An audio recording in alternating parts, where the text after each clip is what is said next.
Controlling would be needing to, track your wife, make sure that she does things a certain way. That's not leading, right? You want to lead by example first. And that's where it really starts off with. Because when you see somebody who is showing up authentically for themselves, as themselves, it's attractive. What I do know about the men that come through our programs, they married strong, smart women. And my guess is you did too. So, utilize that, right? Don't try to, control her or keep her in a bottle.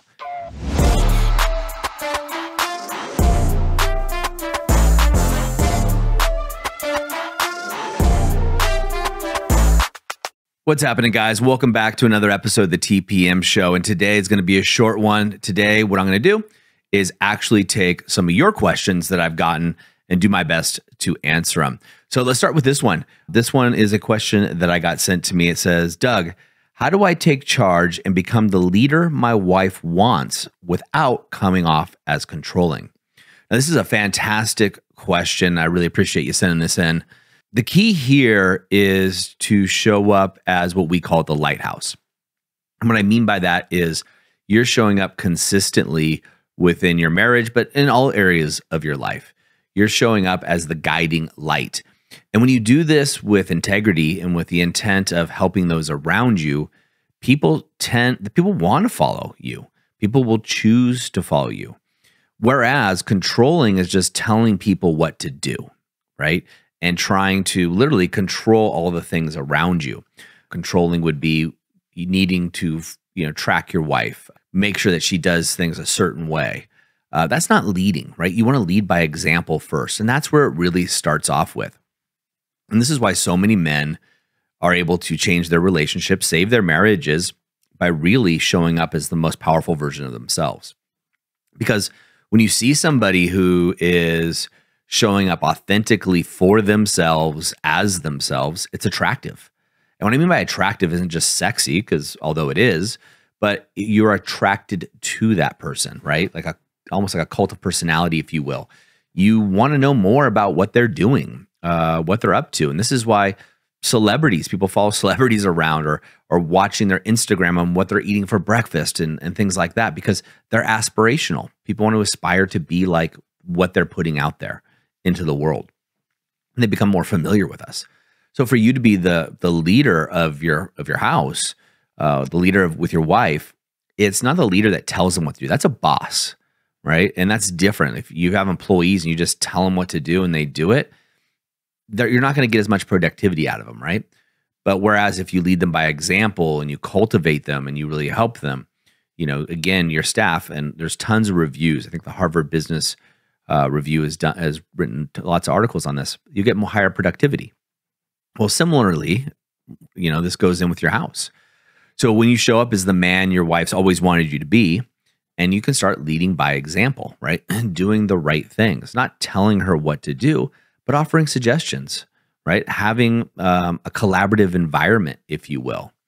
So here's an example is my family. I'm going to take my family to Europe in October. The Powerful Man, TPM, we're doing an event in Prague, right?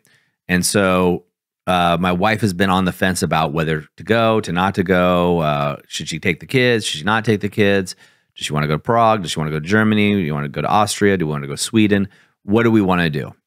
So instead of just telling her, hey, here's what you're going to do this, go book the tickets, get the kids out of school, let the teachers know. Instead of dictating to her, I create a collaborative environment. So I might say something like, hey, babe, what do you think? Would you rather go before or after the event? Now, I think after the event, I'll probably have a little bit more time and bandwidth to really spend, and then we can adventure with the kids. Does that sound enticing? Now I'm leading my wife, right? I'm leading her on a journey, right? I've given her an option before, after, but if you go back, I led that person. I'm like, why after would be better? And I'm kind of making this up on the fly, but this is actually really what's happened in my house recently, or a version of it anyway.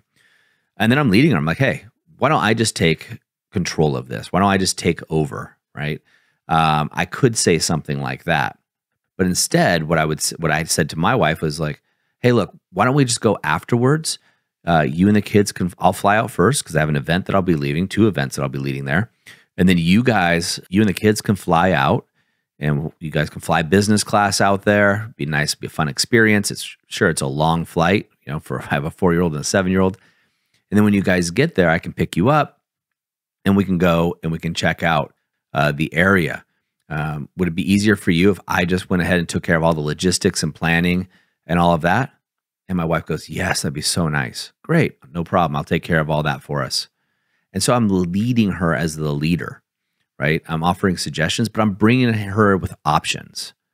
Hey guys, I wanted to interrupt this episode because it's dawned on me that many of you guys aren't aware that we actually have a book on how to save your marriage without talking about it. Now, thousands of men have read it, they've reviewed it, and I want to give you the opportunity to do the same.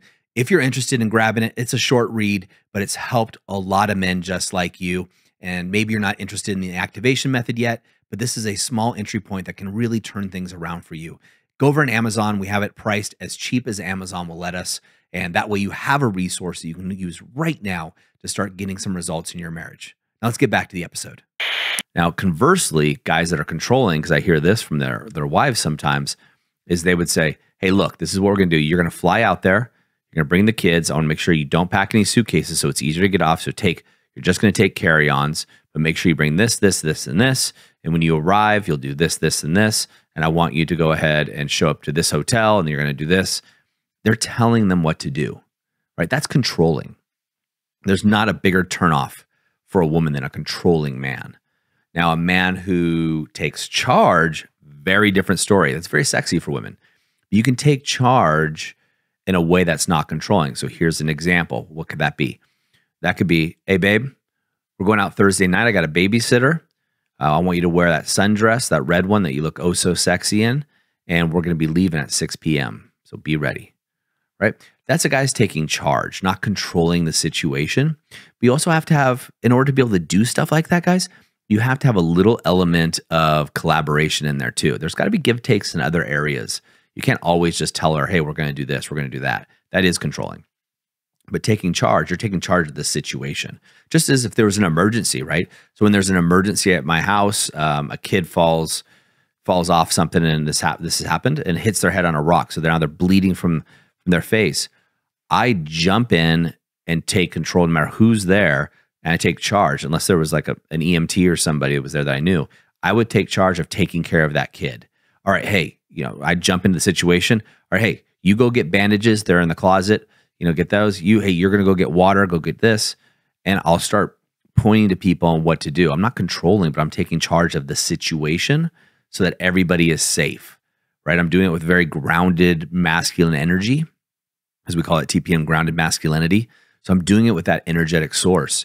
But you can do the same thing within like a date, for example. You take charge. That's very sexy. It's very reassuring to the people around you, and especially your woman, right? She wants to know that you can take charge and you can be there, right? You can take charge of the energy. You can take charge of her femininity, so then she doesn't have to worry about that stuff, right? She can check out. So again, a great question. I think really the key here is the leadership is you want to show up as authentically yourself as a masculine leader, right? As a powerful man. And if you don't have practice of that, we have tons of episodes of the podcast that go over that. We have some master classes as well for you guys that are in the Brotherhood program that we have that go over this, like grounded masculinity and other things that talk about being the lighthouse.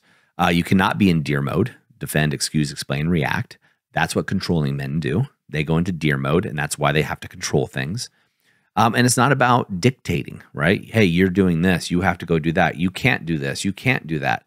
No, you married an adult woman, right? You married a woman.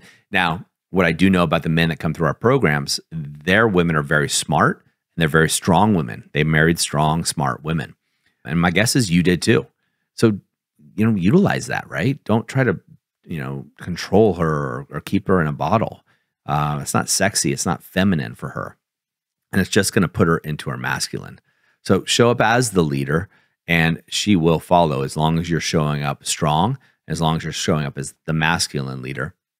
And this doesn't give you a license to be a jerk, and it doesn't give you a license to be controlling. If you find that you need to control the environment, control things, what I'm going to advise you do is look inside of you and ask yourself what you're scared of. Because every time that I see a guy trying to control their wives or control a situation, it's because they're scared inside.